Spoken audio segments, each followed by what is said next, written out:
You are listening to the Mothergood Podcast, episode number 70. We at Mothergood believe that there's no way to be a perfect mom, but many ways to be a good one. Our content is judgment-free within the context of evidence-based research.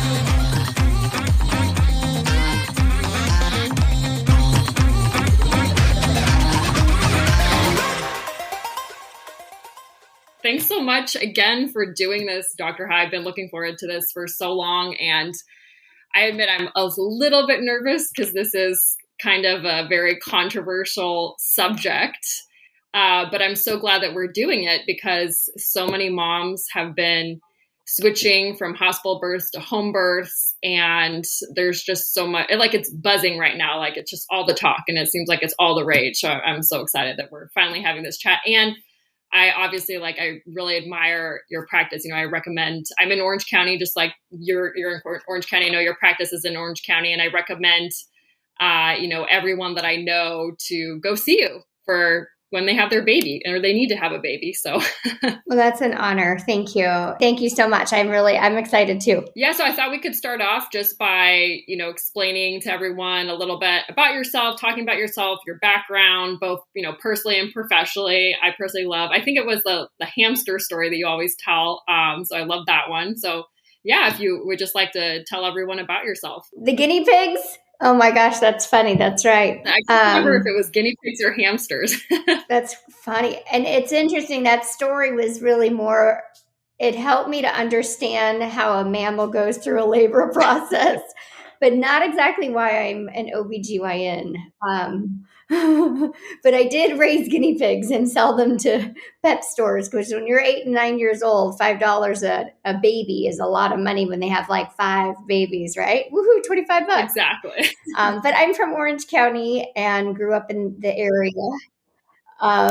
I went to UCLA for my medical school and my residency, and there really, I think, begins this topic for us today, because the UCLA residency program was a combination of a midwife training and traditional OBGYN Western medicine. So it was an excellent way for me to get exposure to both sides and actually make it a united front, not necessarily a sided, front. So anyhow, after my training, I was hired on by UCLA to teach, and I taught in a Ventura County Medical Center setting where we had family medicine residents. It's a really great program, top 4 in the nation for those family medicine residents who want to go and do deliveries on their own in rural communities or even other countries where there may not be OBGYNs. So we taught family doctors how to do C-sections, deliveries, and manage prenatal care and postpartum care. So it's been an incredible training journey, because I have to say, I think when you teach others, you learn so much yourself too. So that 13 years of being in an academic setting set the stage for then private practice. And so in 2011, I opened up in Newport Beach. Really, we had 2 little kids. My parents were here still, and I just really wanted to be next to them and closer. Busy working mama stuff, right? So it was nice to have them. And I, probably one of the hardest things I ever did in my life, decided to open this small business. And it's been an incredible journey. And I feel so amazed and in awe sometimes when I sit back and look at kind of what we have now. I have a partner, I have an employed doctor, I have PAs, I have an incredible ultrasound tech. And I hope we're making a difference in women's life, because we truly dedicate everything to it. My partner and I we have a passion for women of all stages, a 10-year-old with an ovarian cyst that needs help to a 99-year-old who maybe has uterine prolapse and can't urinate, and then of course the in-between in our childbearing ages. So that's me. I love that. And your story it kind of reminds me, it's similar to mine that, since I'm a lawyer, but, being a lawyer is pretty demanding too, but not as much as being a doctor. I have a lot of friends in the medical field and a lot of doctor friends. And I always say that's way hard in my opinion than being a lawyer. But I also decided to be located in Orange County when my kids are almost 1 and then almost 4. So it's so nice to be near parents when they're in the smaller stages, and especially when you have demanding career and job. And even if you don't, honestly, it's just nice to have parents close by for that support and everything. And I can attest that you are making a big difference in Orange County, because I just hear glowing reviews from every single person that's gone to your practice. I know you guys, removed my ovarian cyst, so that was great to have that taken care of. But you definitely are making a big difference. So I'd love to jump into the whole debate between home births and hospital births, but I really love how you phrased it, or how you just said that you view Western medicine, traditional medicine, and then, alternative medicine as being more of a united front. At least that's what your training was, instead of a sided front. I just think that's a really great way to frame this entire discussion, because this isn't really like an either or thing. It's more of, at least, from my perspective, it's more of evaluating the risks and just make sure that all moms are aware of the risks, whether it is hospital and home birth. I myself have, a lot of friends that have done both hospital and home birth, including my sister. She had 2 home births before deciding that she wasn't comfortable with that anymore and decided to switch to a hospital birth, which is pretty much the opposite of most stories you hear out there. It's usually people starting off at the hospital and going to the home birth. So I always like to bring up that example of my sister, because she had kind of like the opposite experience for that. So I'd love to get your take on it. Why do you think that there has been such a big rise in home births, especially the last few years? I feel like every single person on Instagram is like posting these incredible home birth photos. Yeah, it's a great question, and one that I think is important to ask, because what I think it means truly is that as women, we're searching for a way to connect really with our bodies and the experience. The way I understand it is, even having gone through it myself with my first pregnancy, I remember just thinking I was in awe of being part of something that women had been part of or have done for thousands of years. And wow, it was my turn, right? It was my moment to be able to live something that's so much a miracle. And I think that then translates further, right? So the pregnancy itself, every day, especially as you start to feel your baby move and you really get that idea in your mind that there's a human living off your body, which is just a mind-blowing concept. Then, you're journeying through that. And then you start to think about this reality that this person's going to come out, and you wonder, gosh, do I want to experience it in a way that I feel puts me back in a setting that maybe women have done for thousands of years? And that does sound appealing to so many of us. Of course, some people have a lot of anxiety with that thought. And I do have patients that come to me at, 8 weeks pregnant, telling me I'll do their C-section, which is always, that's a whole nother topic that I try my best to, calm them and comfort them and encourage them to trust in their body. But I think most of us, we really, although there's fear and anxiety because it's the unknown, we really get into that mindset. I think that we're living a miracle and we want to experience it for all it's worth.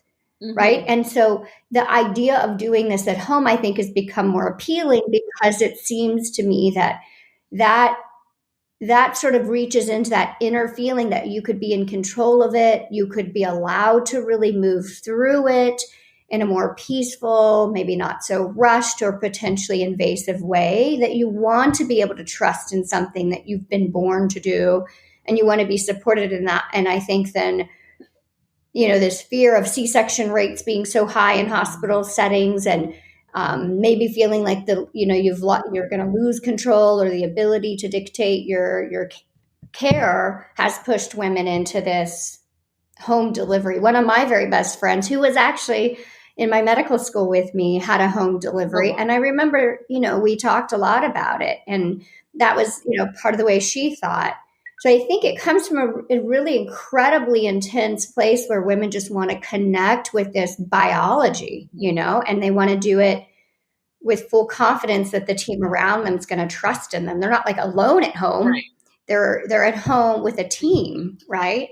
So I don't know that it's home as it is the desire to be trusted and given ample opportunity to do what your body's been built to do or designed to do. I think that's the appeal of the home birth. At least that's what it would have been for me, with my doula and my first, and the idea of how would I go about doing this. Right. That makes a lot of sense. I guess I never really thought of it from that perspective, as connecting with how women have given birth for centuries. And as you said, thousands of years. In my mind, I always thought I didn't want to connect with that because I knew there was a lot of mortality and really terrible things. But at the same time, obviously there's, the majority of the time it was like a very happy and intimate setting. And I just recently watched, I know I've mentioned it on the show before, but it's called Sex Explained on Netflix. And I'm not sure if you've seen it, but they basically were talking about, 100 years ago when women were in the hospital, they had absolutely no rights at all when they were giving birth, that they were just, like they didn't have to give consent. Basically, it was like, we're going to put you under general anesthesia. We're going to do this, we're going to do that. And then the woman was just helpless in the hospital. So it seems like, as we've evolved, it seems like the pendulum has almost swung in the completely opposite direction, where it's to try to compensate, right, for that history of women not having any say-so in the delivery room, and then women wanting full autonomy in the delivery room. And then at the same time, I'm thinking in my head, maybe there's a little bit of a happy equilibrium there. So I'm just going to throw out a question, like, do you personally think that, home births are a good idea, and why or why not? Yeah, I mean, it's a great question. I think they're a good idea, but I don't think the reality is safe enough, because the access to the number one life-saving treatment that we have is just not there, and that's blood transfusions. The reason women are not dying now like they did, let's say in the 17 or 1800s, truly there's one main reason, and it's blood transfusions. I like to think that some of my interventions are the most important things. They're important, the things that I've been trained to do when things are complex and things are maybe turning south, but ultimately the number one life-saving thing is a blood transfusion. And so my biggest concern with the home birth is there's just no quick access to blood.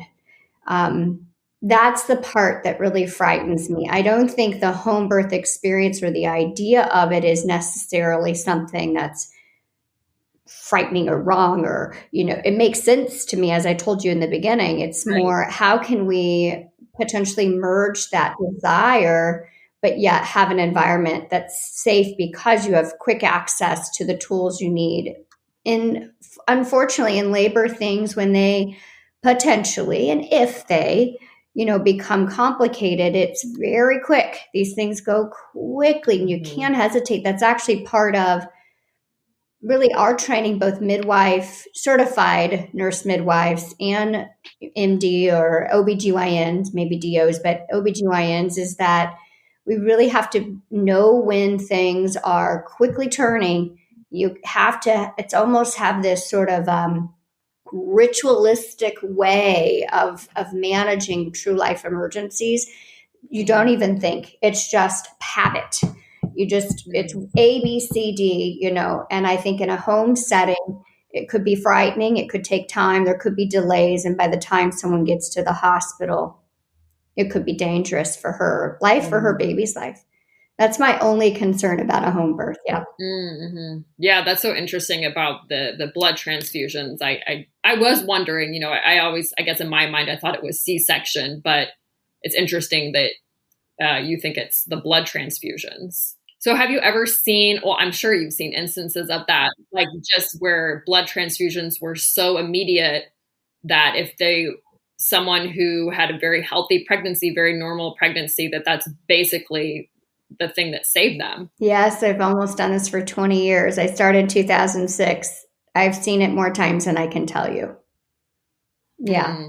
This job, most of the time, thank God, is, it's just this beautiful, peaceful thing. And that really is what I want the message to be for women. I don't want to create a sense of fear, but it's true that there's like these moments of just terror. And that's where it's important, as I was trying to say, that you can't, as the provider, allow yourself to fall into a fearful state. Right. But it is a very, very quick and instantaneous state to be in. And it happens oftentimes surprisingly.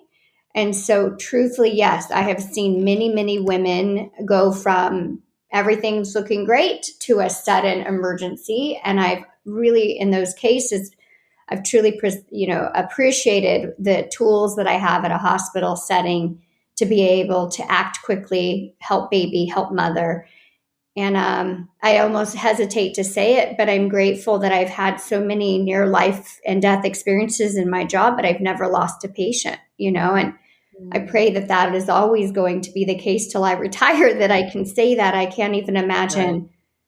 I can't imagine how heartbreaking it would be. I don't even, so, but I don't mean to get to that sort of extreme. I just mean that's sort of the home birth versus hospital thing. I mean, ultimately, one quick thing, I did a mini fellowship after I graduated from residency in 2011. I went to Rochester, and this is for pelvic pain because I do a lot of chronic pelvic pain work in women.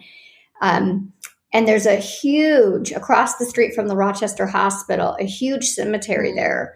It's literally like 2 miles by 2 miles by 2 miles by 2, just huge. And the graves are from the 1600s forward. And I guess I'm a little morbid, but I was fascinated. And I walked around that one rainy afternoon with an umbrella, and I was looking at all these tombstones, and I was amazed because so many of them, they didn't even have a name. It just said mother and baby. So many. And the next day I went back to the person that led the fellowship, and I told him about it. And he said, yes, he said 1 in 3 women died in childbirth in the 1700s. Wow, in the US. Chills. Oh, and we've come so far. Yes. Wow. That's incredible. I know. I'm sorry. I don't need to take this in a sad direction. We'll be more positive, but I just will never forget that. We've come a long way. Yes, for definitely. And I definitely think that this is an important part of the conversation because I know it's funny. A few years ago, there's an older family friend who's a man, and he just had made an offhand remark. He said, there's so many people now, so many women nowadays who get C-sections. And he said, I don't remember, this before, or why is that? Like, why do so many women need C-sections? Obviously women have been having kids for thousands of years.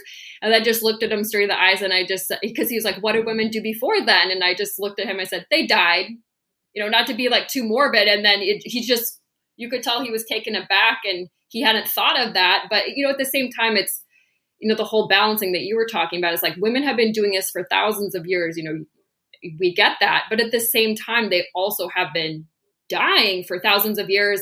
And not to be too morbid about it, but I feel like that is often left out of the discussion when we're talking about home births. I don't know if you've noticed this before, but I felt actually a lot of accounts that do promote home births, because honestly, like a lot of the stuff that they say, so a lot of women empowerment, those sorts of things.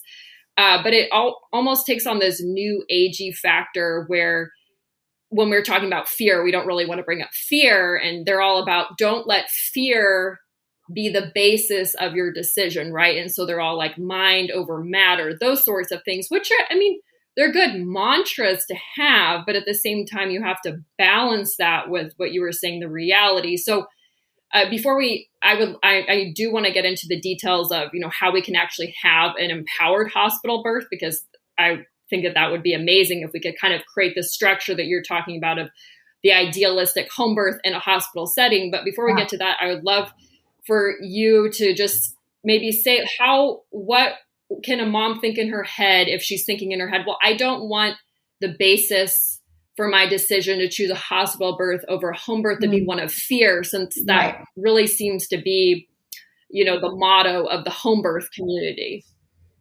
Right. So you're saying, how do we communicate this ideal that being in a hospital can give her potentially the benefits of a home birth and yet the safety that we get when we're in a hospital, and not be centered around fear? Yeah. Well, I think that one of the most things that's Yes. important to that is to choose a team correctly. So well, not correctly, but the team that you think will support you through your hospital-based home birth is truly critical. The hospital itself can create a comfortable Mm-hmm. environment. It can have the tools that are necessary to keep a woman as safe as possible in the case of an emergency. But what would be really important to cluing in this woman who desires this home birth at a hospital would be, who's your team? Who's your support system? Be it your family, your friend, Mm-hmm. your husband, your partner, your physician, the nursing staff, maybe your doula. The first thing that's important to creating this hospital based home birth experience would be that team approach. And I think without that, so much is missing, Mm-hmm. right? And then, of course, the trust in that team. And I hope that women see their physicians Mm-hmm. and their midwives, their nurse midwives, that maybe they see as part of the team that they know wants to give them freedom of choice, flexibility, but yet wants to be there as that safety net for them. Because once you have that trust in your team, you have comfort, Mm-hmm. and comfort and that feeling of safety is what you're saying when mind over matter. I think the mind over matter is feeling cared about, heard, and safe. And that allows their body to relax and do biologically Mm-hmm. what it's made to do. If they're tight and Right. tense and fearful and they don't even trust their team around them, I mean, this could be for a home birth too. If you don't have a team around you, it's going to be Right. so much more intense and difficult, right? So I think being supported and having that right team is more Mm-hmm. important than where the delivery is. That's my take over the years. Yeah, no, I completely agree with that. Actually, when you were saying that, I just had this imagery that popped into my head that I'm a very, visual person that, when people go rock climbing out in the woods, you have to be pretty fearless to do that, right? You're climbing a mountain or a cliff or whatever that is. And you can still have that. Most people still do it with that little, the little rope thing just in case, right? But that doesn't mean that you're fearful or you're climbing up this cliff in a very fearful state, because I don't think that you could probably do that. So just as you were saying that you have to be able to trust the situation and then have that lifeline. And just because you have the lifeline doesn't mean that you're not fearless, which is what you're saying. Absolutely. Yes. And I think that also comes with flexibility, and I have to say that when women, we want so badly to be potentially sort of rigid in our thoughts because we're being taught certain things along the way. We're all seeking advice. I feel the same thing about breastfeeding. You're trying so hard to get it right? You want to get it right because your baby is the most important thing in your world, and all you want to do is feed this baby, right? So you'll get maybe, I don't know, do you remember this? I felt this way. I had maybe 30 different people tell me different things when I was in the hospital and shortly Yeah. afterwards while I was struggling with my son. It was so desperate, and I listened so intently to every lactation consultant, every friend, every other mother, my doctor, the pediatrician, and I tried to follow Yeah. everything they said. And it was so, Yeah. I think I got more stressed about making sure I was doing everything they said to do than the trouble I was actually having with my son and the breastfeeding. And I Right. think in labor, Exactly. it's the same way. We're like trying to learn all these things. We're taking advice. We know we need to create a plan, and we need to have all this, and we don't want this. We do want that. And then we become more stressed by this sort of picture we create for ourselves and these sort Mm-hmm. of, I don't know, ideals. I I really truly think when it comes to the human body and the human experience, the best way to go is to be a bit flexible and to be forgiving and to be Yes. grateful for what happens along the way, even if it's not exactly the thing Right. that you were told was supposed to go a certain way, because I do also see a lot of women have incredible disappointment and self Mm. regret. They almost feel like they're a failure. In thinking about Mm. this topic, I watched that The Business of Birthing by Ricky Lake. I thought, I want to yeah. kind of understand the message. And it was really, there was a lot of really cool points in that movie, but some of it, I felt like it was an incredible pressure on women, and it was a bit fear mongering. And at the end, one of the producers ends up having to have a C-section. And Ricky Lake says to her, at like 2 months or whatever it was postpartum, she's at her house and she asks her friend, this producer, the camera woman, like, were you disappointed that you didn't get that home birth that you were, kind of intending, and that we, through all our filming and everything? And I thought, why is that even a question? She shouldn't be disappointed. She should be amazed by her body, regardless. There's a little human life in the world that will grow to do great things. And it didn't matter how ultimately that baby came out. You know what I mean? Right. Anyway, so I don't know. I think I've shifted gears. I think you need to redirect me. I apologize. No, I love this. As you're saying, like I have so many like side points that I want to bring up. I mean, ultimately, it is a shame that, women feel this sense of shame. And I know I've talked about it in the past, but, Brene Brown has a book, actually, obviously several books. I forgot the one that I read in particular, but she was talking about how there's so much more shame, especially surrounding women and then mothers. It's just all this society pressure and shame. And it's really, it's really just, external, something that we really can't control in terms of all this pressure that we're receiving to perform a certain way. I luckily, I do fall into that trap occasionally, but my pregnancy and postpartum experience has been so different from every single other person I know, which I know all our longtime listeners know, because I had SPD, symphysis pubis dysfunction postpartum, and then I had to go to PT for several months. And so whenever I hear the message, oh, your body was made for this, I'm like, nope, this body was not made for this, and the way that they're saying, because it's almost like this whole fairy tale, like, oh, if you just have mind over matter, then you're going to have this perfect pregnancy and delivery and all that. And I think that all contributes to the shame too, because then if your body doesn't perform the way that it should ideally perform, then you feel guilt and shame because you're thinking, well, my body was made for this. And I know that it's good intentions. I understand like the empowerment behind it. But at the same time, a lot of bodies weren't necessary. I mean, yes, they were made to have babies. Yes, but it's not going to be this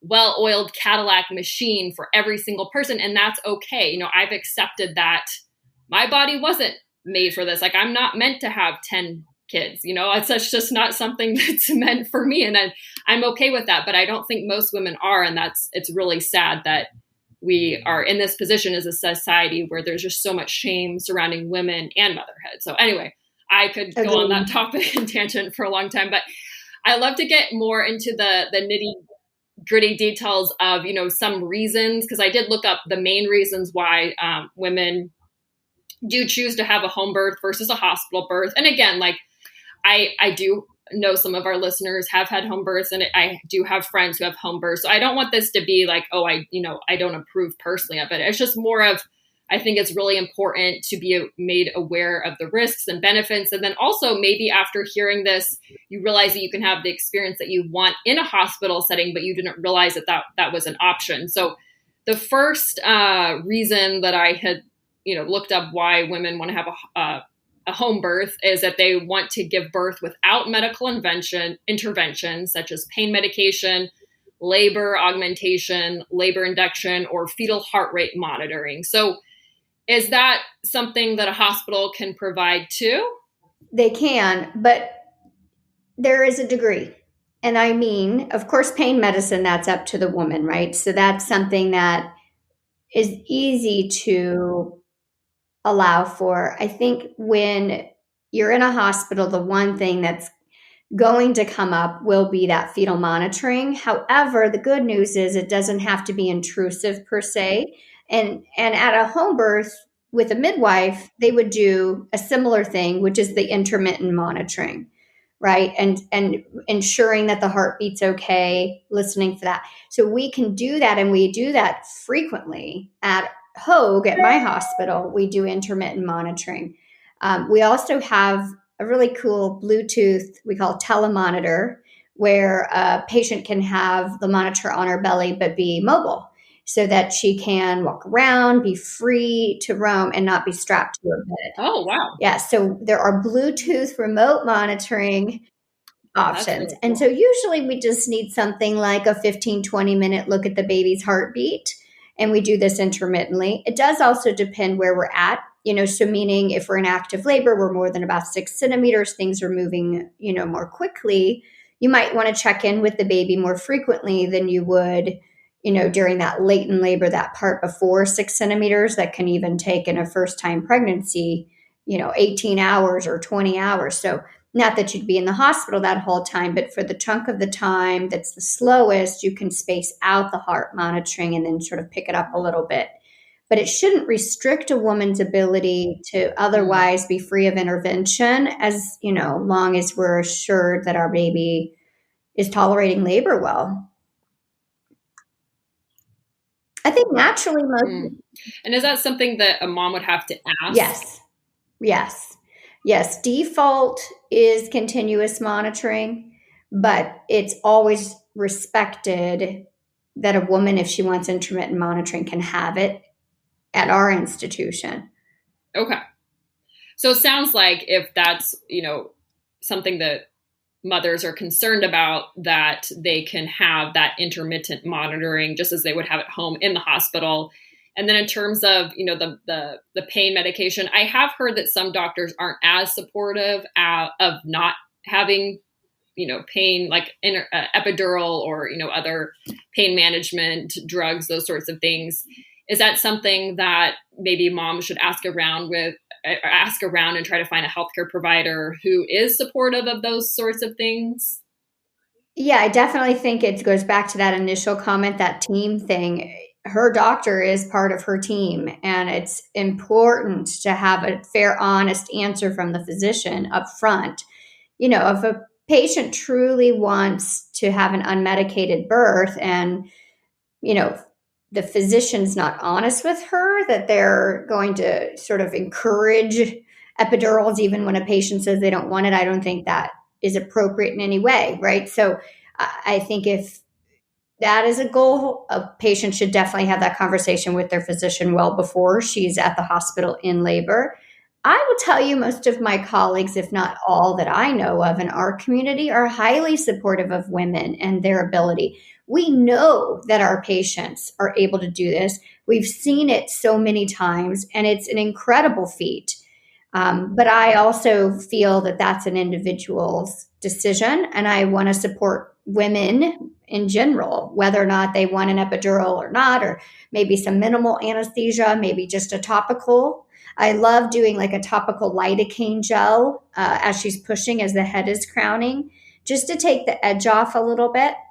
That's, none of that'll get to baby, and most of it just sort of helps mom with that last sort of burning, that ring of fire.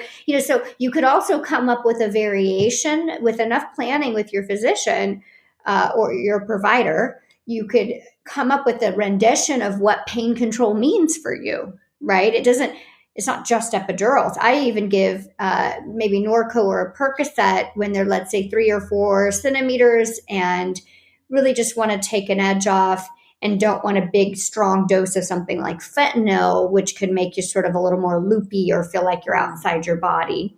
It's obviously not a perfect fix. The Percocet's not going to cure all the discomfort of that stretch and the change that's going on in the pelvis, but it can maybe be a bit of an edge off that someone might want if she doesn't want an epidural. So there's ways to work with women to help them meet their goals. And I think that being open-minded and having options is the most important thing for an empowered hospital birth. Yes, I agree. Yes.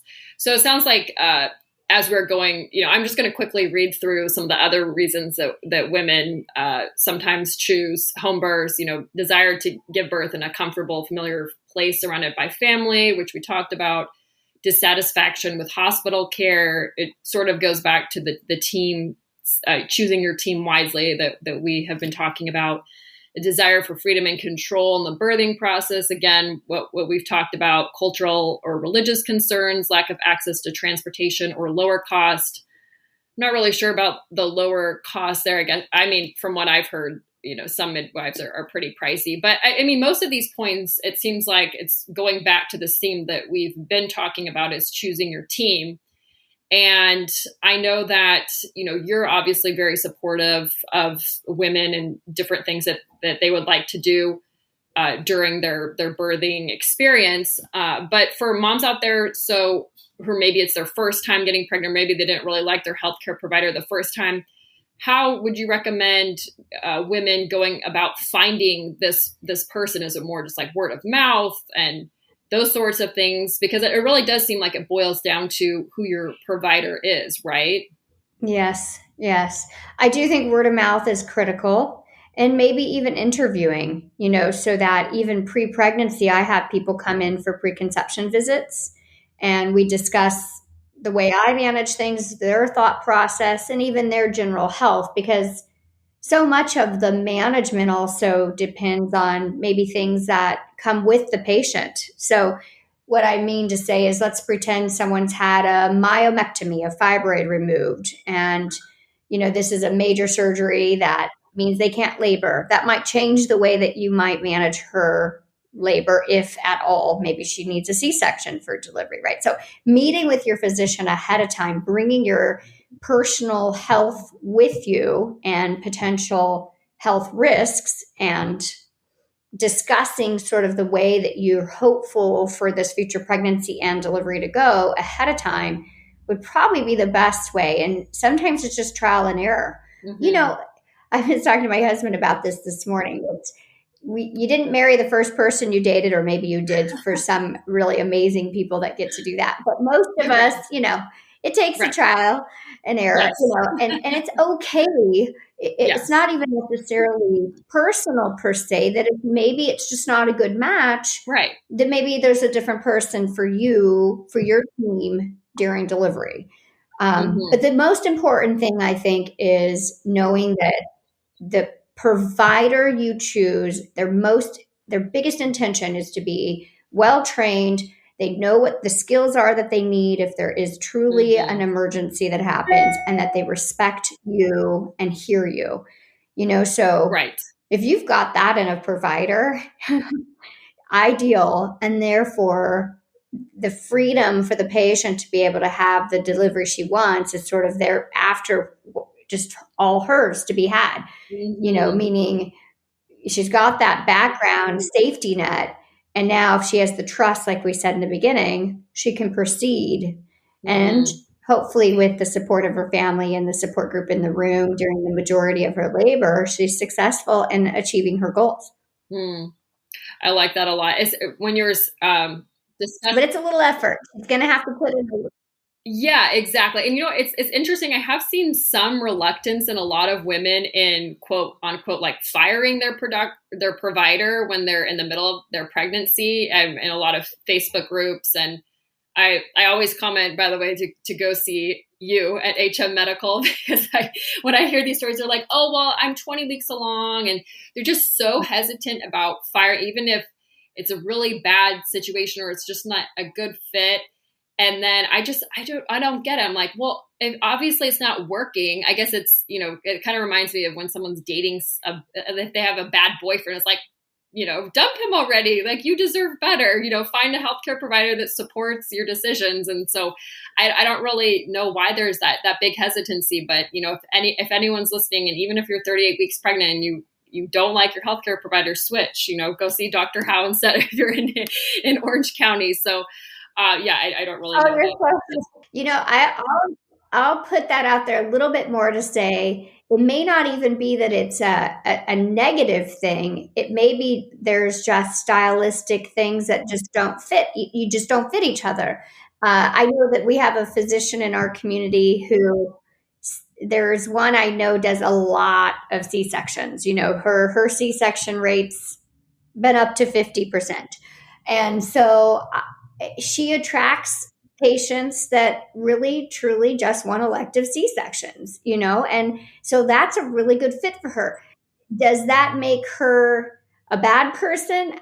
I don't think so. I think she has a niche for her. It works for her. It works for them, so it's more kind of an understanding of personalities and goals. It may not be hurtful. It may not mean you're a bad doctor. It may just mean the goals I have are different from the way that maybe your goals Right. seem to be presenting as a physician. Thank you, patient out, right? Yes, exactly. Yes, that's a good point to bring, because I do have friends that do prefer C-sections and just have had multiple C-sections too, and that's what they prefer. So that's a really good point to bring up, that it's just not a good fit. Maybe the stylistic is different, or the approach is different, the outlook is different. The patient has different goals than what the doctor's niche is. So, and yeah, I mean, if I was having repeat C-sections, I would go to that doctor too. Like, why not have someone who's really good at doing C-sections do your C-section, right? I mean, that seems like it's would be a really good fit. So I'm glad you brought up the C-section. So, because I did want to talk about that. I know that that's one major reason why a lot of women have home births. I know I personally was really reluctant. I was very nervous the first time I was giving birth too, because I was nervous about having a C-section, like a C-section that's not necessarily medically necessary. I just wanted to be given the option to deliver vaginally. I got an epidural, so I don't know if it's natural or what. It's weird terminology too. I'm like, what does natural mean? So why do you think that there is the higher C-section rate? I have a friend actually who, when we're going back to the whole healthcare provider thing, the first time she was choosing a doctor, she's like, oh, well, all doctors are the same. So she just picked an OB-GYN and she went with it. And then she had a C-section that wasn't really necessarily medically necessary. It seemed like it was more like an elective, because the doctor was like, oh, well, you've been pushing a while. Let's just, go do the C-section. I think he was just trying to help her out, but she didn't really want one. And so then the second time, and she actually just had her third baby, so she had 2 VBACs back to back. And she made sure she chose a provider who would give her that option to labor a little bit longer. But why do you think that there is such a higher rate of C-sections and, maybe not necessarily medically necessary? I know that obviously there are instances where it is medically necessary, but the ones that aren't necessarily medically necessary, I guess, in like a life or death kind of situation. Yeah. To be as concise as possible, because it is a little complex. What I've seen the biggest change since I started all this, 2002 in my training, is that our labor curves and the way that we're trained as OBGYNs to decide when C-sections are needed, they have changed. So the curve itself has now been extended, meaning, we allow so much more time and different stages of labor than we did in the past. So imagine if you're trained a certain way, that it should be, this is the rate. And if the woman doesn't go this certain rate, then that is an indication for C-section. And that's the way from the very beginning you're taught. You're going to extend that training to real life practice, right? And so probably 10 years ago, maybe a little bit more, 12, 13, we started to question that. And we thought, these Friedman curves, these curves of labor, they may not be right. And so, well, what would happen if we gave women more time? What if we did allow her to go more than 2 hours without cervical change after 6 centimeters? Or what if she pushed for 4 hours instead of 2 to 3? What would happen? And guess what happened? We had more vaginal deliveries. Wow. And we had really good outcomes. Wow. And so what we realize now as a whole is that women just need more time. Yes. Yesterday, I delivered 4 patients, and they all had very unique stories. They were really interesting. But one, I'll tell you, it was her third, and baby was looking up, which is the hardest way to do it. She pushed for 3 hours. That would have gone way outside of the norm for the way I was trained. It's her third baby. After an hour of pushing, she should have had a C-section. But we ultimately had a beautiful vaginal delivery, and she's doing great. She's recovering. The baby's fine in her arms, no problem. So I had to shift. Physicians had to shift. this is just, I think, also the grace that all science has to be given in all fields Mm-hmm. and in medicine in general. As we learn, as long as we continue to develop and grow, we'll improve and we'll have better outcomes. And that's what Yeah. I see happening. So the C-section rate was high Mm-hmm. because of a true belief that they were indicated when they weren't. And now the C-section rates are dropping Wow. because there's a huge move in the US, especially, but in California, definitely, to lower our C-section rates, allow more time. And really, for me as a physician and for many of my colleagues, the rate limiting factor is our baby. As long as our baby is tolerating labor Right. and there's no distress or ongoing distress, there's always some distress in labor. Yeah. That's normal. Yeah. Babies get a little stressed Yeah. out. Distress That's just forced the way it's labor. going to I be. want that labor. You know, Yeah. stress.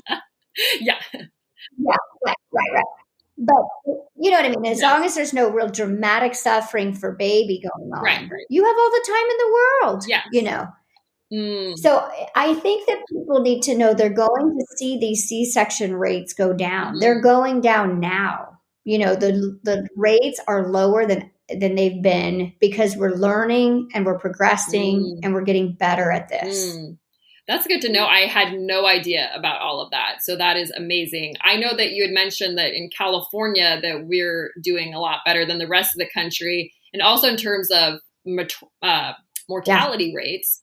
Why is that? I mean, I personally, I'm like, yeah. we might have a third kid. I'm like, I don't want to leave the state before we're done having kids because I don't want to give birth in another state. But why is it that California is different? And then why is the rest of the United States so awful in terms of comparing it to the rest of the world and like first world countries? Why is that?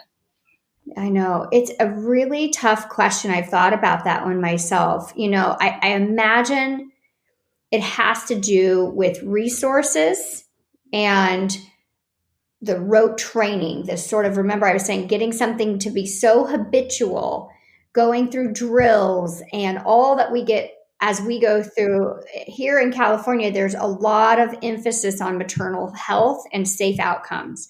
So most of the hospitals have strict regulations that entail things like drills with the entire team. So our nursing teams, the anesthesiologists, the OBGYNs, we're constantly practicing. We're constantly trying to ensure that everyone knows what to do in every scenario. So it's no surprise that something comes up because you've gone through it before. And I wonder if there's less of that potentially in especially rural areas where the resources are less. Um, you know, it may be that way. And you know, I think that partially having access to that sort of ongoing training maybe creates a risk for patients in other places. That must be the majority of why there's a difference. It has to be. Yeah, I think that I had read something about Hoag and the St. Because I know that Hoag, where you deliver, and the St. Joseph Network, that they have these, and obviously my information is probably maybe outdated, like these little kits for hemorrhaging in the rooms, and that's something that other hospitals don't necessarily have. And going back to the blood transfusion, so I know that is that something that Hoag still has, like the little kits or whatever for hemorrhaging. We do. We do. We have, well, it's a few things. I mean, we have an anesthesiologist who's always there 24/7. We have an OBGYN who's a laborist who's always there 24/7. And these are things that maybe a woman may not know to think about when Mm-hmm. she's considering her hospital. I've worked at hospitals, get this, where there's no anesthesiologist there. They have to drive in from home. There's no OBGYN there. There's labor What? and delivery. Oh my Yes. gosh. So we just drive in. The worst case in my entire career was getting called to that hospital, which was 30 minutes away from my house. This is when I was in Ventura. And all that was at that hospital was an emergency room doctor, his nurses, my labor and delivery nurse, and then this stranger of a patient that I happened to cover because I was on Oh call, my gosh. who was a 5 foot tall woman with an 11-pound Oh baby. my gosh. As I arrive, Wow. she delivers the head, the shoulders get stuck, And I realize as I'm trying to get those shoulders out and they're not coming, that I literally have up to 7 minutes or the baby could die. And if I don't get that baby out, no one will, because there's no one there to help me. It was me and me alone, and that was it. Even my nurse didn't. I mean, what was she going to do? Yeah. And it took me 4 minutes. I did get the baby out, but I couldn't do all the same maneuvers or things that I could have done in a setting where I would have had a team around me. Now, by the way, the baby miraculously, thank you, dear God, did okay, and mom did well. But that was probably the scariest experience I've ever had, where I felt like I had a lack of I didn't have the resources to keep her safe, But so at Hoag we have the medications that we need if the bleeding starts up, or maybe the baby's not doing well, or we need to slow a contraction pattern down. We have afterbirth, not only the kits that you spoke about and blood transfusions, but we have things like Bakri balloons, which are things that we can put inside the uterus to put pressure to stop bleeding. We even have, and here's another thing to think about in a hospital, interventional radiologist who can help temporarily put little clogs in the arteries leading to the uterus to slow that bleeding and save lives and save uteruses, so that she doesn't need a hysterectomy to save her life. So see, I think Hoag has all these great resources. I don't know. I can't imagine.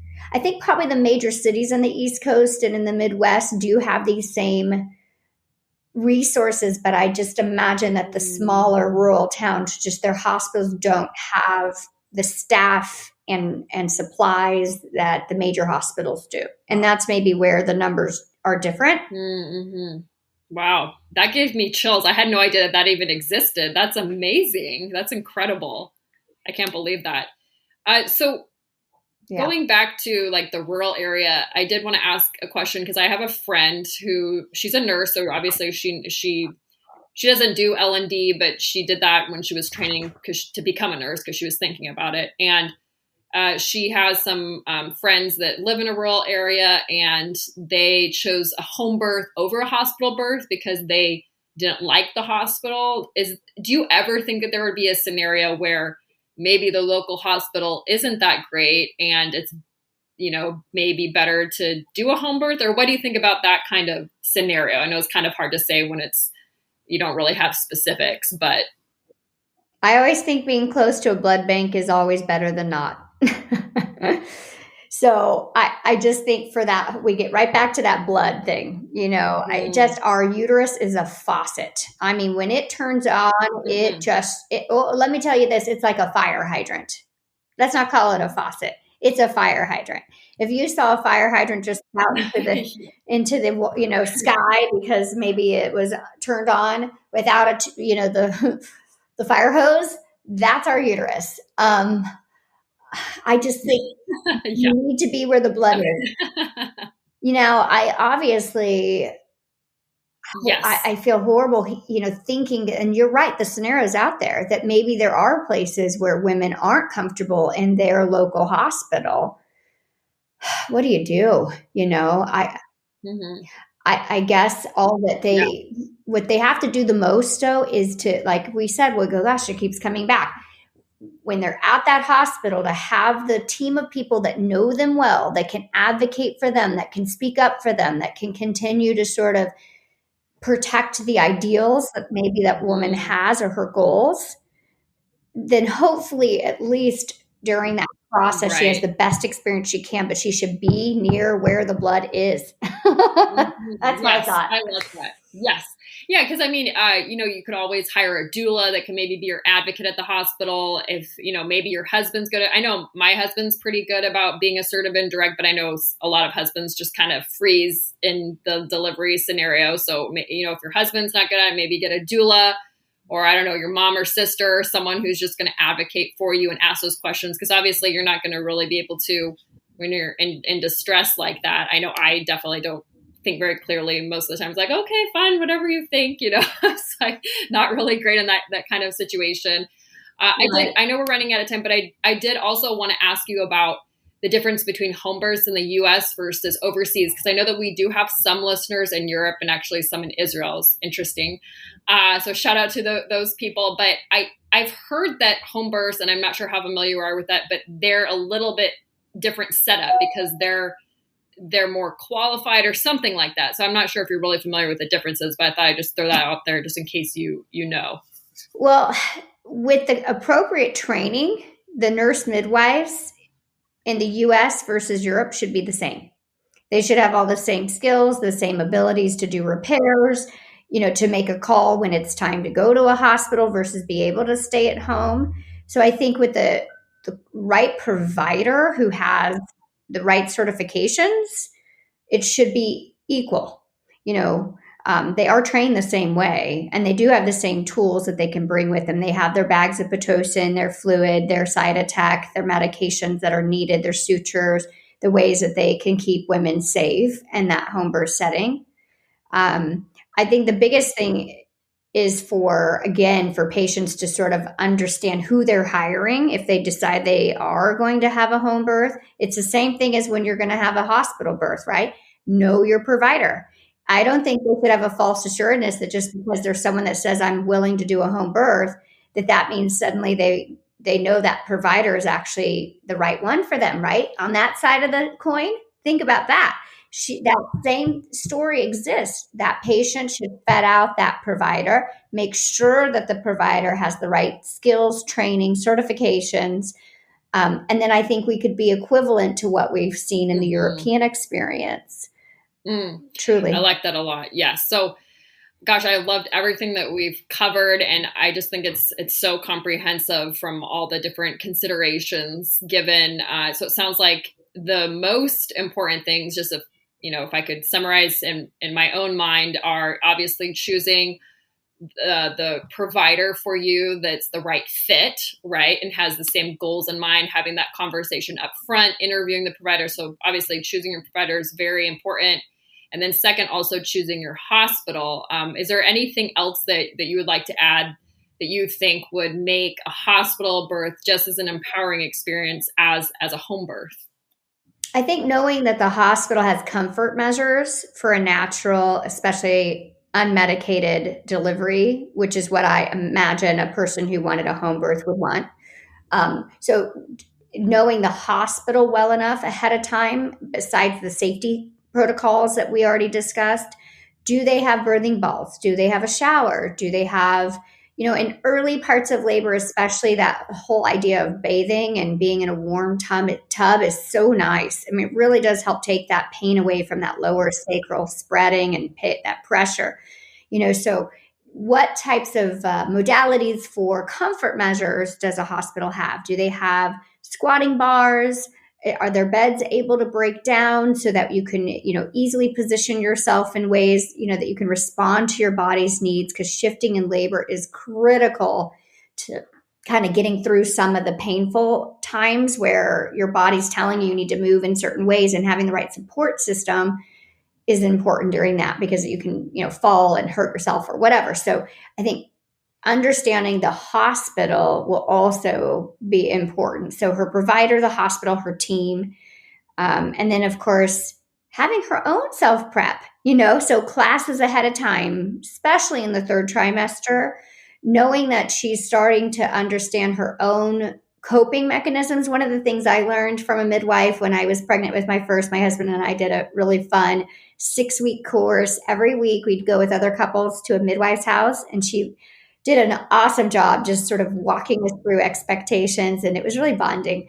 But she did this cool thing where she gave us some ice, and we held it in our hand, and the husbands did too. And she would teach us different pain control techniques, because it does hurt. And so, you would kind of understand better. Am I someone that maybe thinking about the ice and the way it feels really helps me to mentally manage the pain? Or is it that I'm someone who needs to dissociate? Do I need to go to Tahiti in my mind with my Mai Tai? Or is music a better thing for me? So prepping ahead of time and understanding the best to your ability, how you can self-soothe will truly help too. So there's also that self knowledge or understanding that a woman needs before she does this at home or a hospital, right? Yes. That'll make her Right. more successful. Yes. I like that a lot. Yes. Yes. Know your body. And if you're like me, you get the epidural. So no, I'm just always amazed at women who can do it without one, because I have like zero pain tolerance. So I think that that's amazing. So I really enjoyed our conversation so much. I'm so glad that we could have this. I know that you've given, gosh, so much useful information. I know every woman listening, is going to walk away and feel empowered too. And, just as a little reminder, I just wanted to say, like, obviously, supportive. I know at Mother Good, we're a judgment-free zone. So we're not judging moms for their mistakes, or we don't want them to feel shameful if they decide to choose a home birth versus a hospital birth. Again, like my sister had home births. I have friends who have home births. I do know this is like a very touchy subject, but I thought it would be very important to just have a very honest and open discussion about, the risks and the benefits, kind of do like a risk and benefit analysis, and then provide the most information so women can maybe choose to have the exact same experience that they're looking for in a home birth, but in a hospital setting, because I don't think most women know that they can achieve that home birth environment in a hospital. So I'm so glad that we had this conversation. And I'd love to end with a personal question that we ask all of our guests, which is in line with our mission statement that there's no way to be a perfect mom, but many ways to be a good one. And is there a specific time in your life where you realize it's okay that you don't have to be perfect, and it's so okay to be a good mom instead? Well, it was that breastfeeding experience with my son. Yeah, definitely. That was one of the most challenging things in motherhood I've ever had. That first time. And I, like I said, had that struggle of trying to do it perfectly based on advice. And when the final breakdown happened, you realize you just do your best and you go with your gut. Every person is different. Every mother's different. Every child is different. Our needs are different. The way we connect with our children and our family is very independent of what, maybe someone else might feel is their way of doing it right. And that really extends throughout motherhood. So I think as women, we have to give ourselves credit.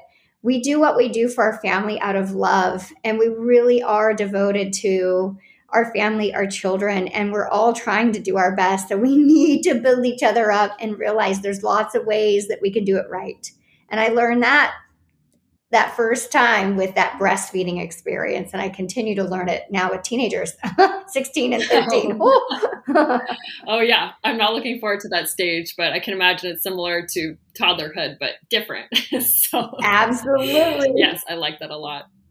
Yeah, well, thank you so much. So if any moms who are listening, if they, if they're local in Orange County, where can they find you? If they want to see you as their healthcare provider, or if people who are distant, can they follow you on social media? Yeah, thank you. Yeah. So our practice is HM, that's for Howe Masleveric Medical. And we're at hmmedicalobgyn.com. We're in Newport Beach, the 500 Superior Complex. I do have an Instagram under HM Medical also. And I also, Emily, just want to thank you. I want that opportunity because this is such a great mission that you have. I truly think as a woman, you're doing such a service for us. Thank you so much. And thanks for inviting me. It's lots of fun. I love this stuff. Oh, thank you. Yeah, thank you. That means so much. Yeah, I feel the same way about you. So thank you so much. It was such an honor. So thank you. Thank you. My honor.